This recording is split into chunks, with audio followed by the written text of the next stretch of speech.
What inspired you to write your memoir, and what themes or ideas did you want to explore?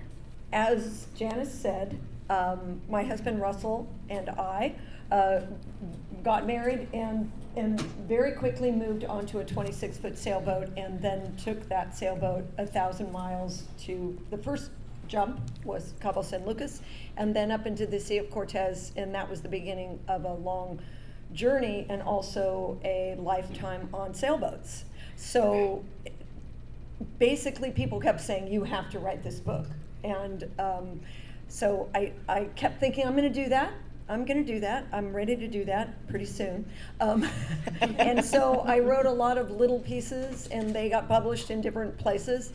And I was working on other people's stuff, because that's what I do. I'm an editor. So I kept thinking, I'll do that as soon as I finish this client's job, and that just kept happening more and more. So eventually, in 2020, I think I really started getting serious about it, and I think that was because, as a lot of people did, we all started thinking about, what our life really meant and what we really valued in our life.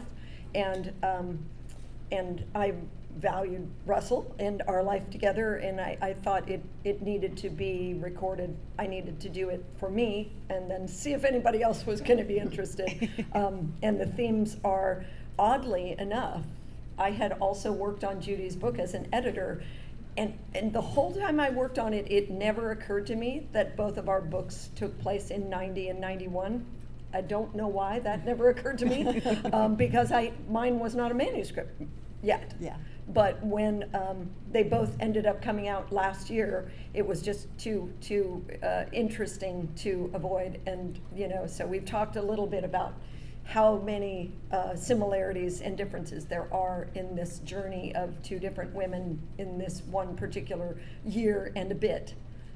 So yeah, and in different, totally different places in your totally different life experience. Yeah. Yes. Yeah.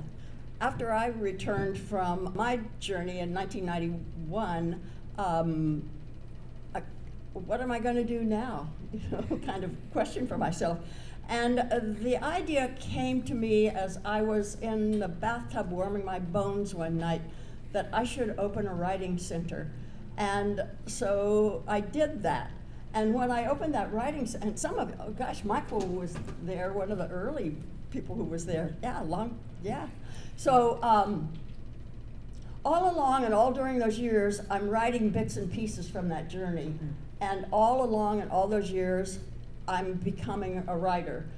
And so poetry, essays, short stories, I rewrote Tom's life and death so many times in so many different ways. In 2016, I was at a friend's house, and we were having a little mini writing retreat. And I opened my spiral notebook, and I wrote at the top, "This is a memory."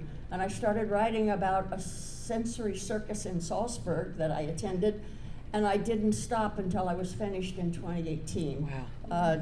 10 loose leaf notebooks, handwritten, 199,000 words, and 3 of them were good. I don't know why it took that long for me to write the book.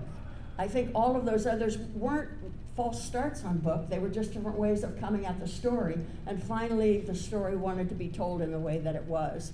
I didn't know that it was going to be, I didn't know this is what the story was going to be, which is the wonderful thing, I think, about writing memoir, because you start writing and you think this might be the story, but then the story tells you, no, this is what I am. I had about 7 different themes, and finally what the theme is, of course, is finding your authentic self.